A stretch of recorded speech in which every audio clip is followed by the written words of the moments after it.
Hello hi எல்லாரும் நல்லா இருக்கீங்களா? Welcome to living and meaning. நான் பூபதி. நம்ம ரிலேஷன்ஷிப்பில் அதை பற்றி நிறைய பேர் பேசிகிட்டு இருக்கோம். லா ஆஃப் அட்ராக்ஷனில் அவங்ககிட்ட நிறைய பேர் கிளாஸஸ் ஜாயின் பண்ணுறாங்க. அதுக்கப்புறம் நிறைய வீடியோஸ் நல்லா பார்த்துட்டு இருக்காங்க. ரொம்ப நன்றி. இப்போ நம்ம ஒரு ரிலேஷன்ஷிப்பில் இருக்கும் போதும் சரி, இல்லை ஒருத்தங்க பிரிஞ்சு போகிறாங்க அப்படிங்கும் போதும் சரி, ஒன்று உண்மையிலேயே பிடிக்காம போகிறாங்க, இல்லை உண்மையிலேயே வெறுத்துட்டு போகணும் அப்படின்னு போகிறாங்கன்னா, அதாவது வேணும்னே பண்ணாங்கன்னா நாம அதை ஒன்றும் பெருசாக எடுத்துக்க வேணாம். ஏன்னா அவங்களோட கேரக்டரே அப்படிதான். இந்த ரிலேஷன்ஷிப்பே எனக்கு வேணாம், வேணும்னே எடுத்துட்டு போறது. ஏன்னா பெட்டரா இன்னொருத்தங்க கிடைச்சிருக்கலாம், இல்லை இது முழுமையாக அவாய்ட் பண்ணணும் அப்படின்னு நினச்சிட்டு போறவங்க. ஓகே, இவங்களை பத்தி நம்ம பேசவே வேணாம். அவங்களோட கேரக்டரே அப்படிதான். இப்போ இதை தவிர ரொம்ப நல்லா பழகி புரிஞ்சுக்கிட்டு வாழ்ந்துட்டு இருக்காங்க, இல்லை ரொம்ப நாளா 1 வருஷம் 2 வருஷம் லவ் பண்ணிட்டு இருக்காங்க. இந்த மாதிரி இருக்கும்போது இது லவ்வுக்கு மட்டும் இல்லை, ஒரு அண்ணன் தங்கச்சி, இல்லை அண்ணன் தம்பிக்குள்ள, இல்லை ஃபேமிலி ரிலேட்டடா, இல்லை பேரண்ட்ஸ்குள்ள, அதுக்கப்புறமா ஹஸ்பண்ட் ஒய்ஃபு, இந்த மாதிரி நிறைய விஷயங்கள் இருக்கு. நான் ஜென்ரலாக ரிலேஷன்ஷிப் அப்படின்னு சொல்லியிருக்கேன். இப்போ இந்த மாதிரி ஒரு சமயத்தில் ஒருத்தர் புரிஞ்சுக்கிறது இல்லை.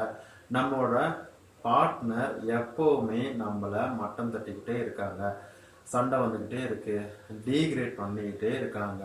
அப்படிங்கும் போது நாம் எப்படி நம்ம மெயின்டைன் பண்ணணும் அப்படின்னா, அந்த ரிலேஷன்ஷிப் நம்மளை விட்டு போகாமல் இருக்கும். உண்மையிலேயே ஒருத்தங்களை பிடிச்சிருக்கு, ஆனால் அவங்க நம்மளை டீக்ரேட் பண்ணிக்கிட்டே இருக்காங்க. அப்போது அவங்க நமக்கு வேணாம் அப்படின்னு நினைக்கல, நம்ம வேணும்னு தான் நினைக்கிறோம். ஆனால் நம்மளை மட்டம் தட்டிகிட்டே இருக்காங்க. அது புரிஞ்சிக்காம செய்கிறாங்க. அப்படிங்கும் போது இதை எப்படி தான் சரி பண்ணுறது அப்படின்னு உங்களுக்கு தோணும். பொதுவாக என்ன நடக்கும்? ஆர்கியூமெண்ட், சண்டை நடக்கும். சண்டை நடக்கும் போது நீங்கள் என்ன பண்ணுவீங்க? ரிப்ளே கொடுத்துட்டே இருப்பீங்க, ஆர்கியூமெண்ட் பண்ணிகிட்டே இருப்பீங்க. அவங்க ஒன்று சொன்னால் நீங்கள் ஒன்று சொல்கிறது, இந்த மாதிரி 2 பேர்த்துக்கு நடுவில் போயிட்டே இருக்கும்.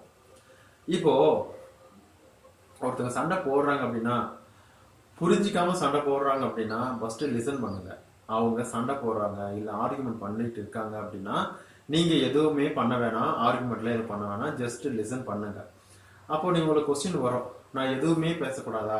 அவங்க திட்டுறதை வாங்கிக்கிட்டு அப்படியே அமைதியாக போயிடணுமா? நான் இப்படிலாம் என்னால் இருக்க முடியாது, அப்போ என்னோட மரியாதை என்ன ஆகுறது அப்படின்னு உங்களுக்கு தோணும். நான் அவங்கள அமைதியாக அப்படியே இருந்துட்டு போங்க அப்படின்னு சொல்லலை. அவங்க திட்டும் போது அமைதியாக இருங்க, லிசன் பண்ணுங்க அப்படின்னு தான் சொல்கிறேன்.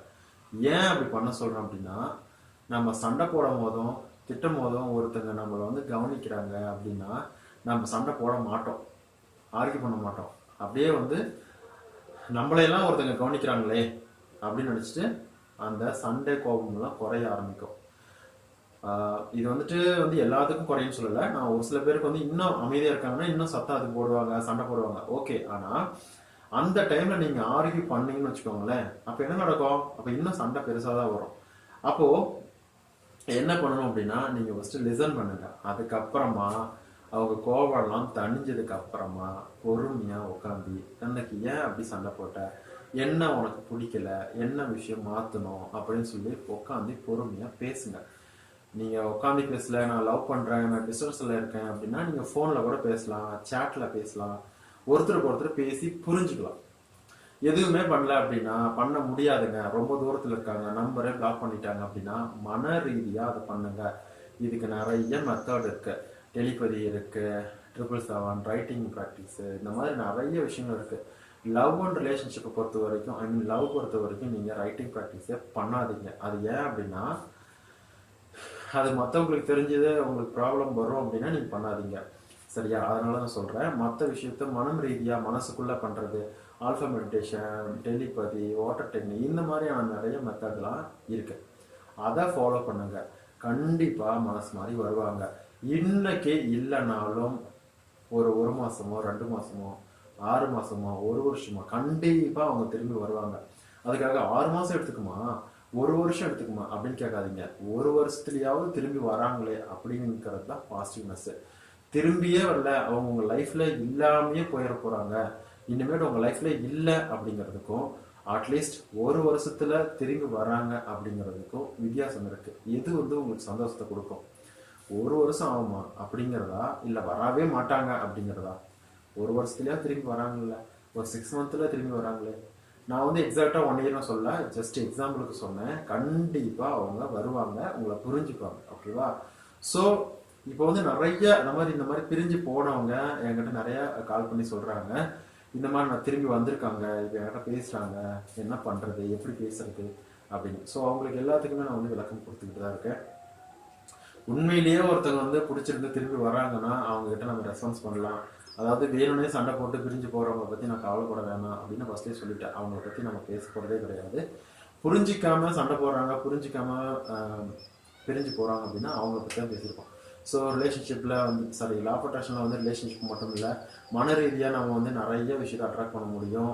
லவ், ரிலேஷன்ஷிப், மணி, அதுக்கப்புறமா வந்து பணம், அதை இந்த காரு, வீடு, உயிருள்ள பொருள்ல இருந்து உயிருள்ள பொருள் வரைக்கும் எல்லாத்தையும் அட்ராக்ட் பண்ண முடியும்.